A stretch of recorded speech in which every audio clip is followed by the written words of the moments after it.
The sun was starting to set, casting long shadows across the bustling city street.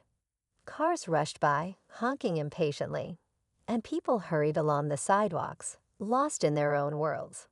Among them was a young boy named Sam, no older than 12, with a backpack slung over one shoulder and a curious look in his eyes.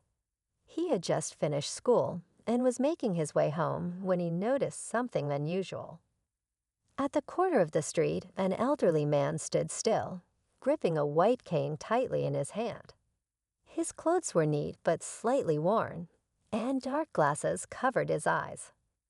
Sam had seen blind people before, but something about this man made him pause. He wasn't calling for help, yet he seemed hesitant, as if he wasn't sure when to step forward.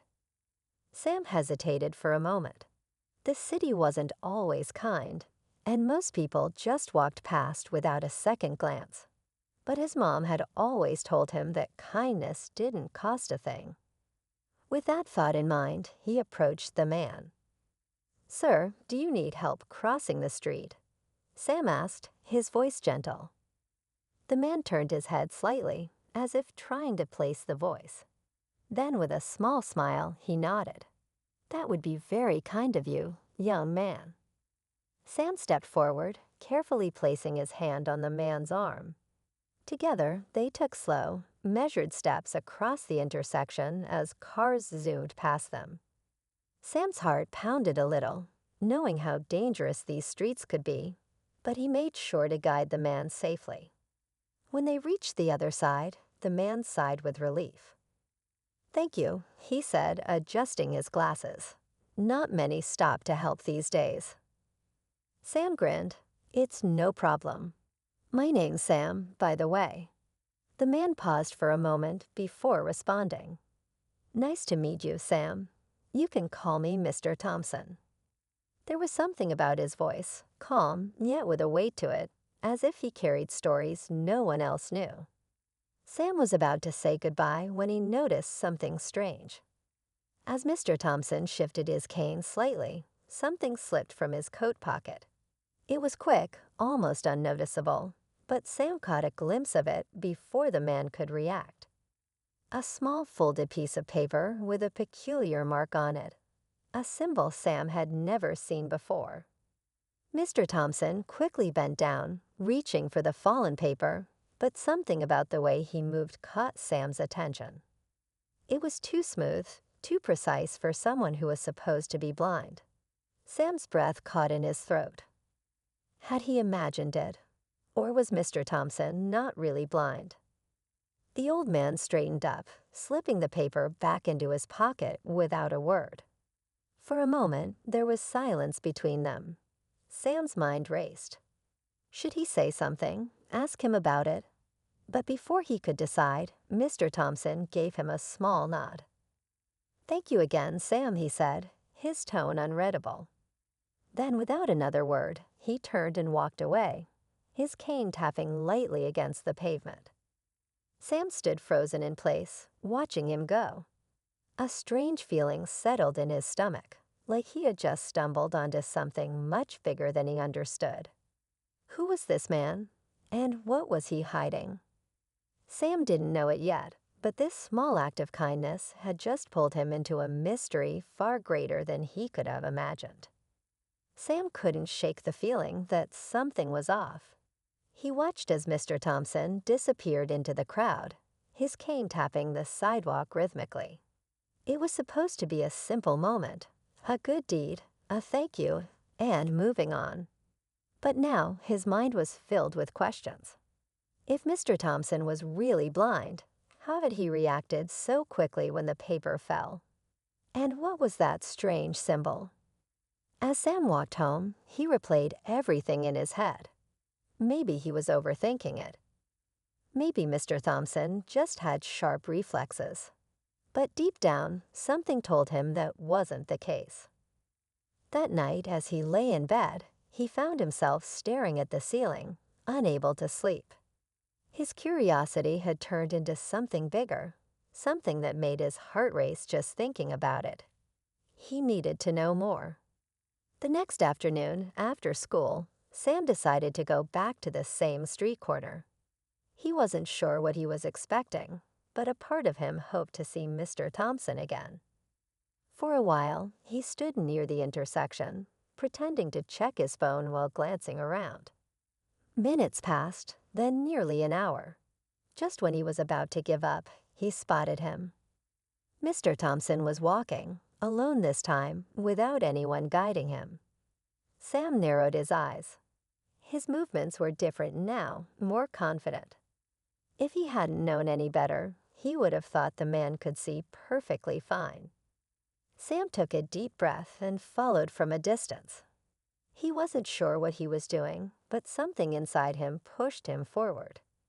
Mr. Thompson walked steadily through the busy streets, taking turns with ease, almost like he had memorized every step. After a few blocks, he stopped in front of a small cafe. Sam hesitated, then quickly sat at an outdoor table nearby, pretending to be busy with his backpack.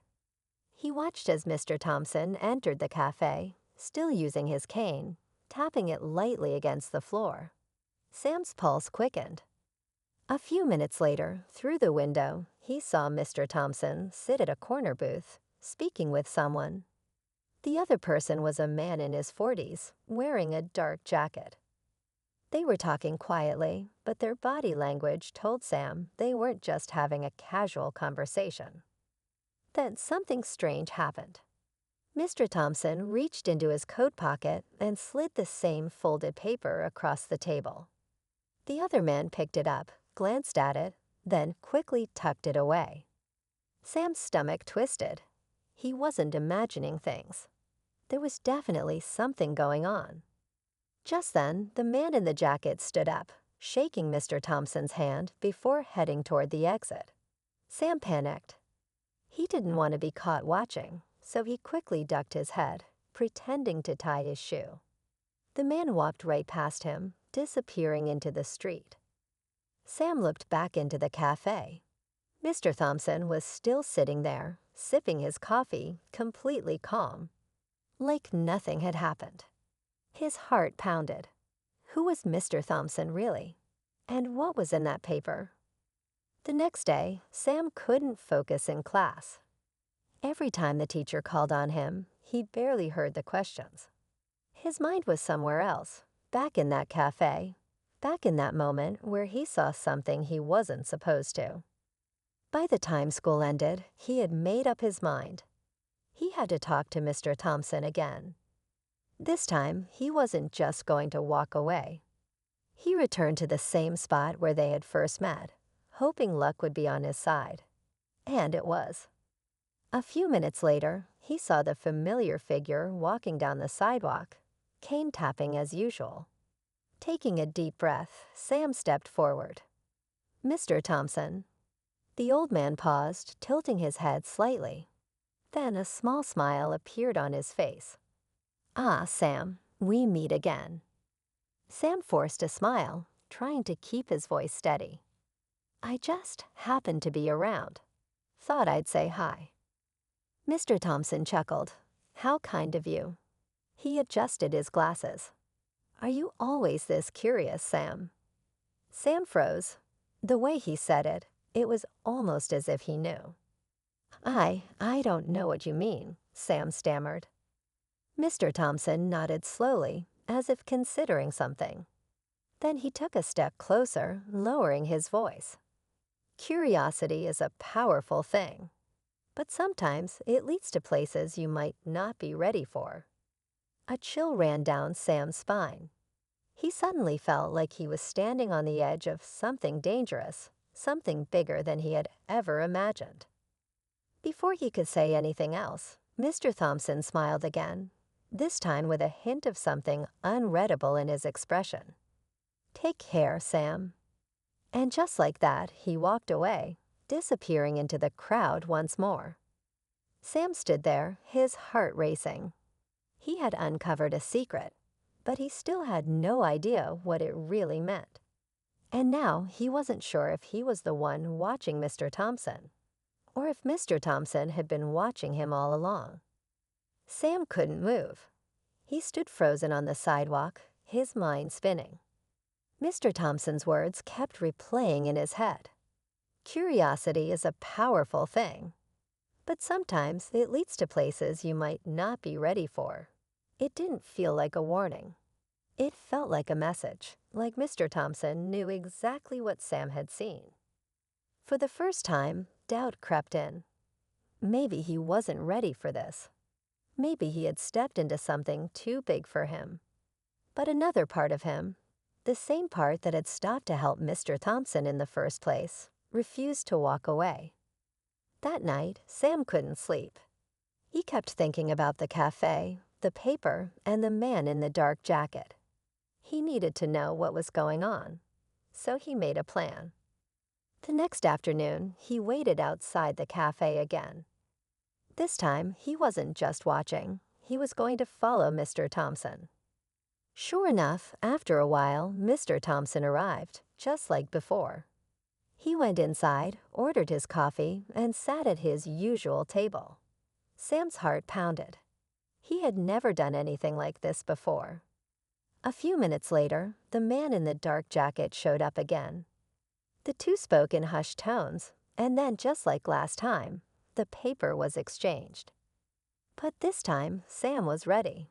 The moment the man tucked the paper into his pocket and walked toward the exit, Sam got up and followed him. His hands were sweaty, and his stomach twisted with nerves, but he kept his distance, weaving through the crowd as the man walked briskly down the street. Block after block, Sam followed, careful not to get too close. Finally, the man turned into an alleyway and stopped. Sam pressed himself against the corner of a building, peeking around. The man had pulled out the paper and was reading it. Sam's pulse quickened. Now's my chance. Taking a deep breath, he stepped forward. "Hey," he called out before he could stop himself. The man spun around, eyes narrowing. "Who are you?" Sam swallowed hard. I just want to know what's in that paper." For a long moment, the man just stared at him. Then, to Sam's surprise, he sighed and shook his head. "You're that kid, aren't you? The one from the cafe." Sam nodded, his heart racing. "Please, just tell me what's going on." The man hesitated, then glanced around as if checking for someone. Finally, he held out the paper. "You want to know? Read it." Sam's hands trembled as he unfolded it. His eyes scanned the page, expecting something shocking. Maybe a secret code, a hidden message, something mysterious. But what he saw made him freeze. It was a list. Names, dates, and addresses. Before he could ask, the man spoke. "It's a charity. A private one. Mr. Thompson helps people, families, kids, people in trouble. But he does it quietly. He doesn't want recognition, and he doesn't want anyone to know it's him." Sam's mouth went dry. But why the secrecy? The man sighed. "Because some people don't want help. Some are too proud. And some are in situations where being noticed could put them in danger." Sam's mind spun. All this time, he had thought he was uncovering some dark secret. But instead, he had stumbled onto something entirely different. "Mr. Thompson, he's not blind, is he?" Sam asked, his voice barely above a whisper. The man smirked. "No, but he used to be. He lost his sight for years. Had surgery, got most of it back. But he never stopped using the cane." "Why?" "Because people treat you differently when they think you're blind," the man said. "They talk more freely, they underestimate you. It helps him do what he does." Sam exhaled, the weight of everything settling in. He had spent days chasing a mystery, convinced he had found something suspicious. But in reality, he had discovered a man who simply wanted to help others, without the world watching. That night, Sam sat on his bed, staring at the ceiling. He thought about Mr. Thompson's words again. Curiosity is a powerful thing. He had been so caught up in finding a secret that he almost missed the truth. The next day, as he walked home from school, he saw Mr. Thompson again. This time, he didn't hesitate. He walked right up to him. "Mr. Thompson," he said, standing in front of him. The old man turned, tilting his head slightly. Then a small knowing smile crossed his face. "Ah, Sam." For a moment, neither of them spoke. Then Sam did something he hadn't done before. He held out his hand. "Thank you," he said simply. Mr. Thompson studied him for a long moment, then shook his hand. "You're welcome, Sam." As Sam walked away, he felt lighter. He had found the answers he was looking for. But more importantly, he had learned something far greater. Not all secrets are meant to be exposed. Some exist simply to make the world a little better.